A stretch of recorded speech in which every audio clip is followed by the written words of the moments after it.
166 নম্বর page এর 4 নম্বর অঙ্ক, সেটা হচ্ছে রায় মার্টিনের।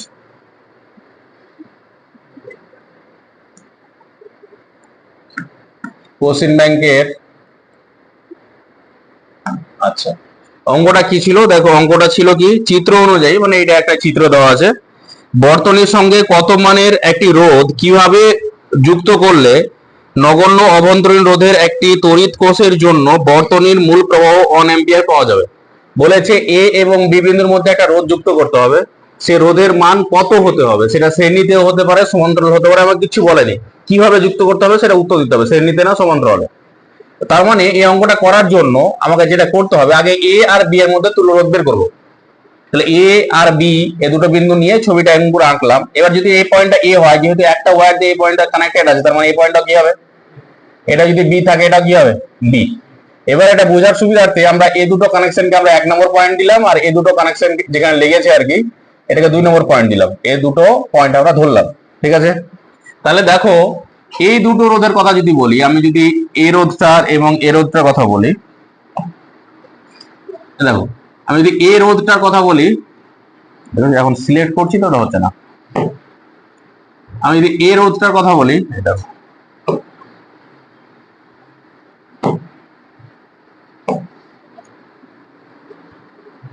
আচ্ছা, দেখো এই রোধটার কথা বলি যদি আমি বলি, আর এটার কথা যদি বলি, এই দুটো রোধ কোন সময় আছে, সমান্তরালে। কারণ দেখো এর একটা এন্ড, এ রোধটার একটা এন্ড এখানে, এবং এ রোধটার একটা এন্ড কোথায় লেখা আছে, এখানে।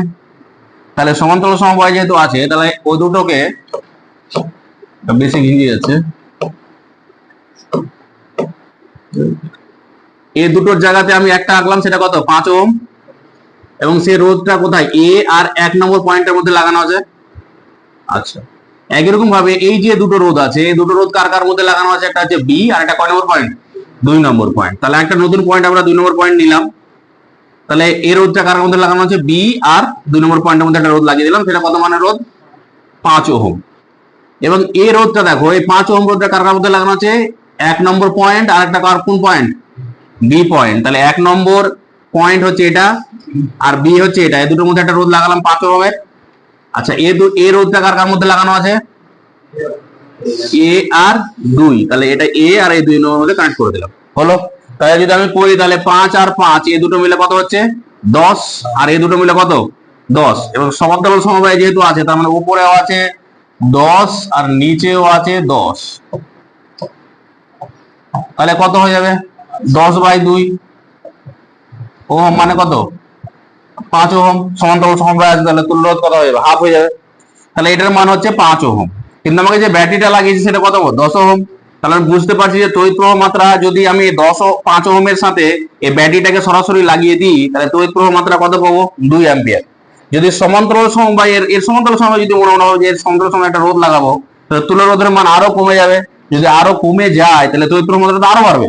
কিন্তু অঙ্কে তো আমাকে বলেছে কি তড়িৎ প্রবাহ মাত্রা কত করতে হবে, 1 অ্যাম্পিয়ার। তার মানে এখান থেকে আমরা বুঝে গেছি যে রোধটা লাগাতে হবে সেটা অবশ্যই শ্রেণী সমবায় লাগাতে হবে। যদি শ্রেণী সমবায় লাগাতে হয়, তাহলে আমার এই রোধটা হবে না, সমান্তরাল সমবায় আমার লাগানো দরকার নেই। তাহলে এই যে রোধটা সমান্তরাল সমবায় লাগানো আছে সেটা আমাদের প্রয়োজন নেই।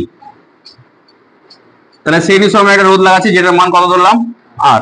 তাহলে এই 10 ওহমের 10 ভোল্টের একটা ব্যাটারি, এখানে একটা আর, এটা হচ্ছে 5 ওহম, তাই তো।